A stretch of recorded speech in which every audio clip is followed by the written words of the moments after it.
language and institutions of the United Nations, founded in the aftermath of World War II, and the subsequent development out of that of various attempts at world government, predicated on coexistence, voluntary limitations of sovereignty, the integration of peoples and cultures harmoniously. Among the second are the theory and practice of the Cold War, and more recently the idea of the clash of civilizations, which appears to be a necessity for a world of so many parts and indeed even a certainty. According to this, cultures and civilizations are basically separated from each other. That is to say, the core of Islam is to be separated from everything else. The core of the West is to be separated from all the others. I don't want to be invidious here. In the Islamic world, there has been a resurgence of rhetoric and movements stressing the innate opposition between Islam and the West. Just as in Africa, Europe, Asia, and elsewhere, movements have appeared that stress the need for excluding or exterminating, as in Bosnia, others as undesirable. White apartheid in South Africa was such a movement, as is the Zionist idea that Palestine should be for the Jews only and that Palestinians as non-Jews should have a lesser place. Afrocentricity, Islamocentricity are movements that also stress the independence and separateness of cultures. Within each civilizational camp, we will notice there are official representatives of that culture who make themselves into its mouthpiece, who assign themselves the role of articulating our, or for that matter, their essence. This always requires compression, reduction, exaggeration. So on the first and most immediate level then, statements about what our culture is, civilization is, or ought to be, necessarily involves a contest over the definition. That's why I think it's more accurate to say that the period we're living in is not the clash of civilization, but the clash of definitions. Anyone who has the slightest understanding of how cultures really work knows that defining the culture, saying what it is for members of that culture, is always a major, and even in undemocratic societies, an ongoing contest. There are canonical authorities to be selected, regularly revised, debated, selected, dismissed. There are ideas of good and evil, belonging or not belonging, hierarchies of values to be specified, discussed, rediscussed. Each culture, moreover, defines its enemies, what stands beyond it and threatens it, an other to be despised and fought against. But cultures are not the same. There is an official culture, the culture of priests, academics, and the state. It provides definitions of patriotism, loyalty, boundaries, and what I've called belonging. It is this official culture that speaks in the name of the whole. But it's also true, and this is completely missing from the clash of civilization argument as we hear it in Huntington. In addition to the mainstream or official culture, there are dissenting or alternatives, unorthodox, heterodox strands that contain many anti-authoritarian themes in them that are in competition with the official culture. These could be called the counterculture, an ensemble of practices associated with various kinds of outsiders, the poor, immigrants, artistic bohemians, workers, rebels, artists.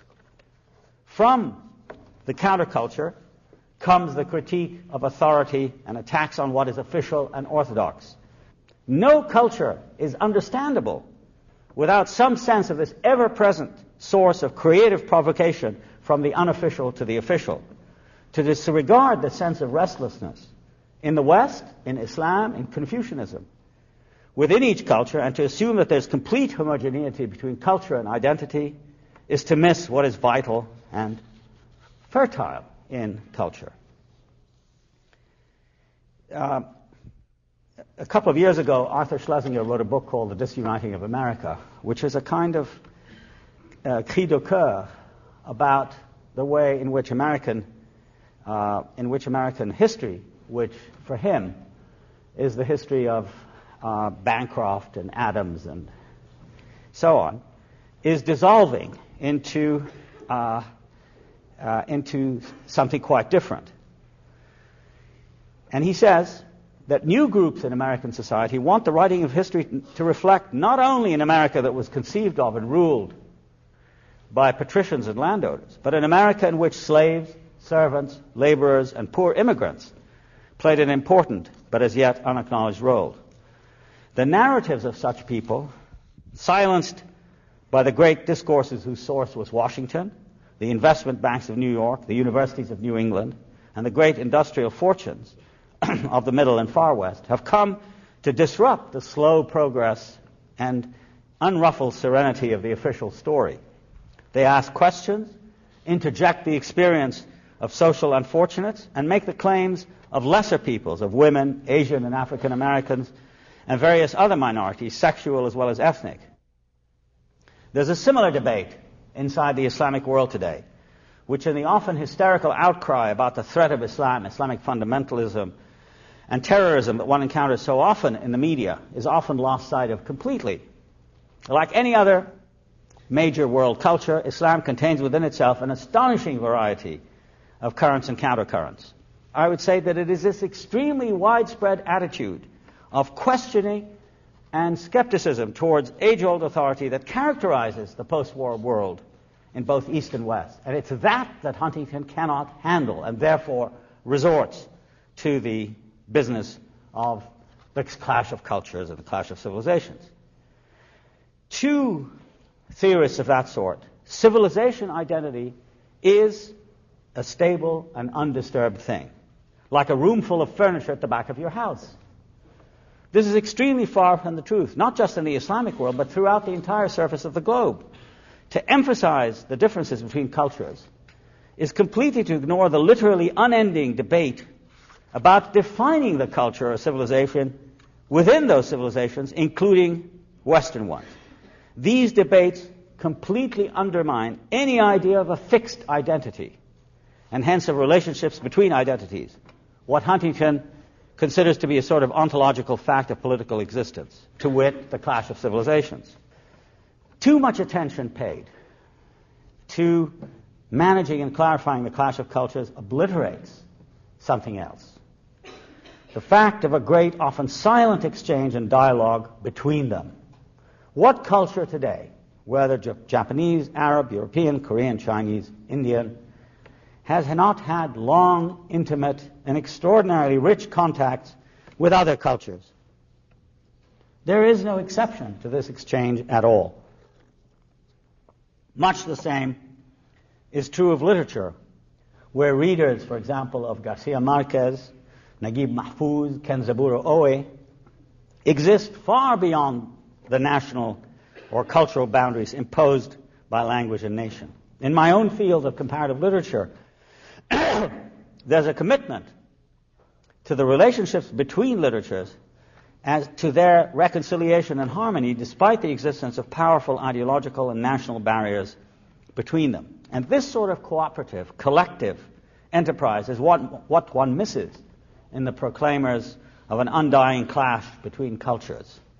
The lifelong dedication that has existed in all modern and ancient societies among scholars, artists, musicians, visionaries, and prophets to try to come to terms with the other, with that other society or culture that seems so foreign and so distant. It seems to me that unless we emphasize and maximize the spirit of cooperation and humanistic exchange, and here I don't speak simply of uninformed delight or amateurish enthusiasm for the exotic, but rather profound existential commitment and labor on behalf of the other, unless we do that, we are going to end up superficially and stridently banging the drum for our culture in opposition to all the others. And we know also, in another very important study of the way cultures work, the book co-authored or co-edited by Terence Ranger and Eric Hobsbawm, that even tradition can be invented. The idea of a culture and a civilization being something that's stable and fixed is completely disproved by this notion of how traditions can be invented, manufactured for the occasion. So the traditions are really not the wonderfully stable things that we are, but rather abstractions that can quite easily be created and destroyed, manipulated, and so on. As I've argued in several of my own works, in today's Europe and the United States, what is described as Islam, for instance, because this is where the burden, I think, of Clash of Civilizations thesis goes. What is described as Islam belongs to the discourse of